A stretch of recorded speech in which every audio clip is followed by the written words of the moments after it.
Assalamualaikum warahmatullahi wabarakatuh. Perkenalkan, nama saya Bangun Hairudin Anwar dari kelas IF 7A. Di sini saya akan mempresentasikan ujian akhir semester pada mata kuliah Standar Sistem. Di sini saya di perusahaan asuransi Manulife dengan model tata kelola IT COSO.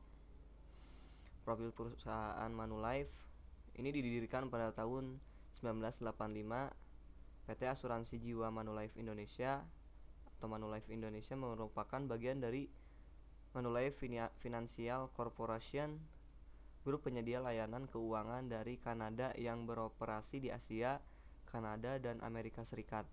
Manulife Indonesia menawarkan beragam layanan keuangan termasuk asuransi jiwa, asuransi kecelakaan dan kesehatan, layanan investasi dan dana pensiun kepada konsumen individu maupun pelaku usaha di Indonesia melalui jaringan dengan jumlah hampir mencapai 10.000 karyawan dan tenaga pemasar profesional yang tersebar di lebih dari 30 kantor pemasaran. Manulife Indonesia melayani sekitar 2 juta nasabah di Indonesia. PT Asuransi Jiwa Manulife Indonesia terdaftar dan diawasi oleh Otoritas Jasa Keuangan atau OJK. Nah, visi dan misi asuransi Manulife ini, visinya untuk memberikan pelayanan prima dan menunjukkan komitmen kuat untuk memenuhi kebutuhan keuangan para nasabah melalui pengetahuan, keterampilan, dan integritas staf dan tenaga penjual profesional di seluruh Indonesia. Misi dari asuransi Manulife ini untuk menjadi penyelenggara jasa keamanan finansial yang terdepan bagi masyarakat Indonesia. Nah, di sini terdapat struktur organisasi, karyawan-karyawan beserta staf pada perusahaan asuransi Manulife.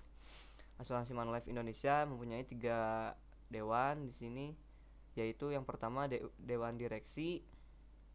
Dewan Direksi ini merupakan organ perseorangan yang berwenang dan bertanggung jawab penuh atas pengurusan perseorangan untuk kepentingan perseorangan sesuai dengan maksud dan tujuan perseorangan serta mewakili perseroan baik di dalam maupun di luar pengadilan sesuai dengan ketentuan anggaran dasar.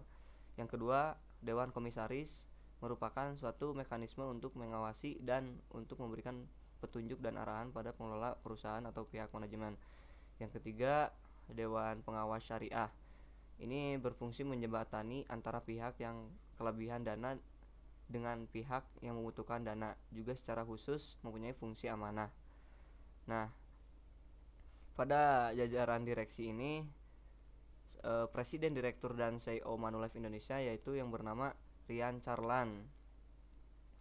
Dan pada Dewan Komisaris, Ki Wing Siu ditunjuk sebagai Presiden Komisaris PT Asuransi Manulife. Pada Dewan Pengawas Syariah, Ketua Dewan Pengawas Syariahnya yang bernama Dr. Haji Muhammad Hidayat menjabat sebagai anggota Dewan Pengawas Syariah PT Asuransi Jiwa Manulife Indonesia. Nah, di sini ada tampilan media sosial perusahaan asuransi Manulife. Ini gambar ini merupakan website dari asuransi Manulife yang resmi. Nah, dalam website ini terdapat 5 menu, yaitu di menu solusi ini di dalamnya terdapat proteksi jiwa, kesehatan, pelindungan dan tabungan, proteksi dan investasi, dan yang terakhir korporasi. Yang kedua, layanan. Di dalam layanan ini terdapat menu layanan digital, layanan klaim, kelola polis, panduan pembayaran, formulir, fak, rumah sakit rekanan, performa investasi, dan informasi nasabah. Berikutnya di menu artikel ini di dalamnya berisi seperti seputar asuransi, seperti contoh berkenalan dengan asuransi digital atau asuransi online. Ketika diklik akan muncul pengertian berita, tujuan, dan lain-lain seputar berkenalan dengan asuransi digital atau asuransi online. Berikutnya tentang kami.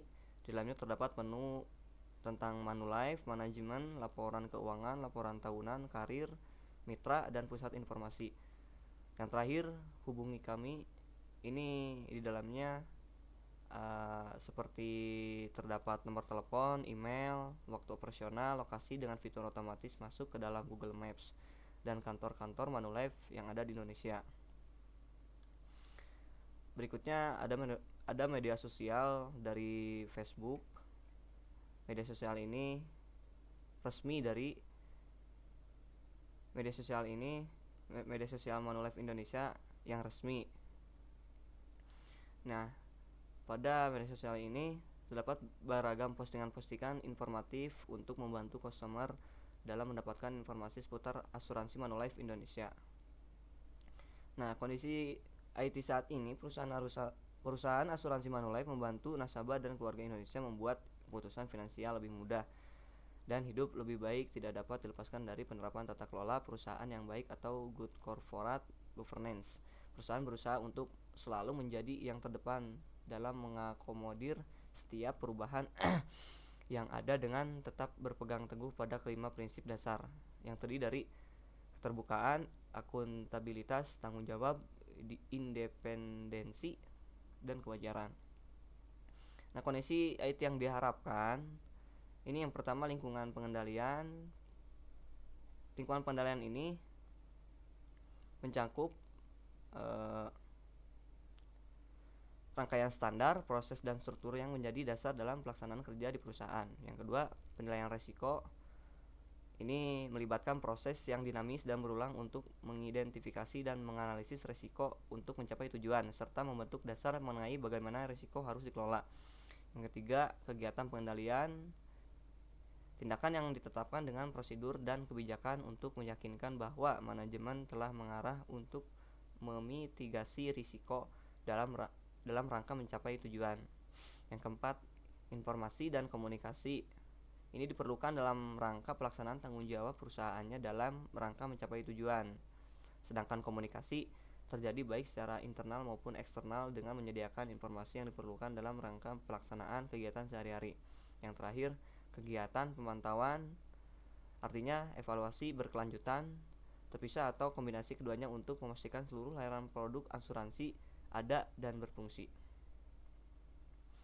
Kunci permasalahan IT menggunakan analisis SWOT. Yang pertama, kekuatan. Di sini mudah mendapat informasi, memiliki sistem branch yang terpusat. Yang ketiga, sistem kerja layaknya konsultan. Yang terakhir, mempertahankan kemampuan membayar klaim dengan kondisi keuangan yang sehat dan hasil investasi yang maksimal. Berikutnya, asuransi Manulife. Kelemahan yang pertama, tidak fleksibelnya keikutsertaan klien dalam asuransi kesehatan. Yang kedua, keikutsertaan program memiliki standarisasi yang sudah baku dan tidak bisa diutak-utik lagi. Nah, peluangnya, yang pertama, masih banyak masyarakat yang belum memiliki asuransi. Yang kedua, Manulife Indonesia semakin berkembang pesat dengan melakukan kerjasama dengan berbagai instansi seperti perbankan. Yang terakhir, ancaman. Yang pertama, munculnya berbagai macam perusahaan asuransi yang menawarkan berbagai produk asuransi kepada masyarakat. Sudah banyak sekali produk asuransi yang ditawarkan kepada klien dengan produk yang hampir-hampir mirip antara satu dengan yang lain. Strategi layanan IT, asuransi Manulife selalu memastikan dan menjaga keamanan informasi agar reputasi perusahaan selalu menjadi lebih baik. Kemudian, kemudahan akses digital memungkinkan klien untuk mengajukan polis dari mana saja dan kapan saja, tanpa melalui perantara atau mendatangi kantor asuransi. Kesimpulan, asuransi Manulife Indonesia merupakan perusahaan asuransi yang sangat kredibel. COSO berperan penting dalam pengelolaan keamanan IT pada suatu perusahaan, terutama pada perusahaan asuransi Manulife, dengan tujuan mencapai efisiensi penggunaan IT yang diinginkan oleh perusahaan untuk mencapai hasil yang lebih baik dan memenuhi semua kebutuhan IT. Dengan demikian, hal ini akan mencapai suatu tujuan dari perusahaan. Baik, itu saja yang bisa saya sampaikan. Kurang dan lebihnya mohon maaf. Wassalamualaikum warahmatullahi wabarakatuh.